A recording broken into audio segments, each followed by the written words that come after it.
प्रसाद यादव जिंदाबाद जिंदाबाद जिंदाबाद, तेजस्वी जिंदाबाद जिंदाबाद जिंदाबाद, ममता भुइयां जिंदाबाद जिंदाबाद जिंदाबाद, लालटेन छाप जिंदाबाद जिंदाबाद जिंदाबाद, इंडिया गठबंधन जिंदाबाद जिंदाबाद जिंदाबाद, राहुल गांधी जिंदाबाद जिंदाबाद जिंदाबाद, सोनिया गांधी जिंदाबाद जिंदाबाद जिंदाबाद, ममता भुइयां जिंदाबाद जिंदाबाद जिंदाबाद, लालटेन छाप जिंदाबाद जिंदाबाद जिंदाबाद, पलामू संसदीय क्षेत्र की जनता जिंदाबाद जिंदाबाद जिंदाबाद, आपकी बटन कहाँ दबेगी लालटेन छाप के घेरे में आपका नेता कैसा हो ममता भुइयां जैसा हो, आपका नेता कैसा हो ममता भुइयां जैसा हो, ममता भुइयां जिंदाबाद जिंदाबाद जिंदाबाद, लालटेन छाप जिंदाबाद जिंदाबाद जिंदाबाद, इंडिया गठबंधन जिंदाबाद जिंदाबाद जिंदाबाद।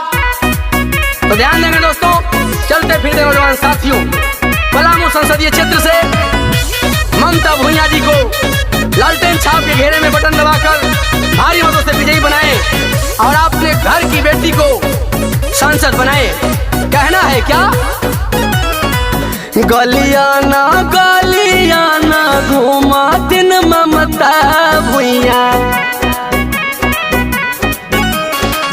गलियाना गलियाना घूमा दिन ममता भुइयां, लालटेन छाप पर बटन दबैहा आहो भैया, ममता पर ममता बरसैहा आहो चाचा। सुनाए भैया, चलत फिरत नौजवान दुकानदार भाई से आग्रह बा कि अब की बात पलामू संसदीय क्षेत्र से इंडिया गठबंधन के उम्मीदवार राजद के योग्य प्रत्याशी ममता भुइयां के सांसद बनावे के बाद और का कहे के बाद, सुख दुख में साथी रहबो हरदम पास हो, एक बार कह के देखा हमरो विश्वास हो।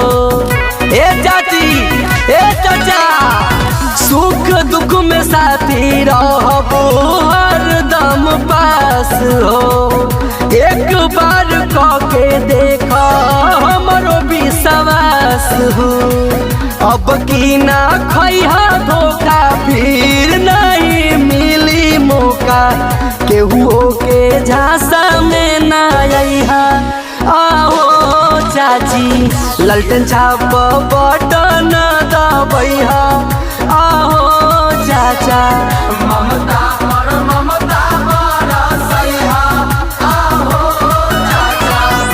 तो भूलेगा नहीं दोस्तों, अपने पलामू संसदीय क्षेत्र में अगर चहुमुखी विकास करना है तो इस बार लालटेन छाप के घेरे में बटन दबाकर ममता भुइयां जी को सांसद बनाना है और अपने क्षेत्र में चहुमुखी विकास करने का संकल्प लेना है।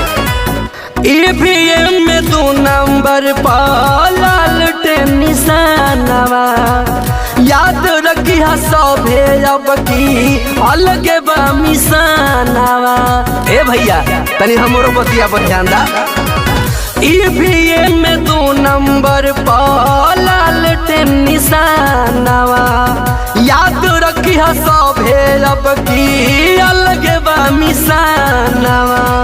हाथ जोड़ी कहतनी पौआरा उड़ पड़ा तनी, फिर से ना जुमला में फंस जइहा आहो दादा, लालटेन छाप पर बटन दबैहा ए हो दादी, ममता पर ममता बरसैहा आहो चाचा। सभी को याद रखना है, गुरुजी का मार, बाबूजी का संस्कार और माँ का वो प्रेम कैसे भूल सकता हूँ।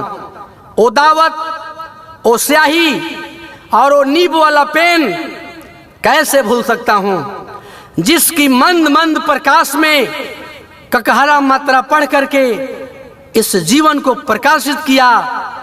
वो मिट्टी का तेल, 4 आने की बाती और वो लालटेन कैसे भूल सकता हूँ।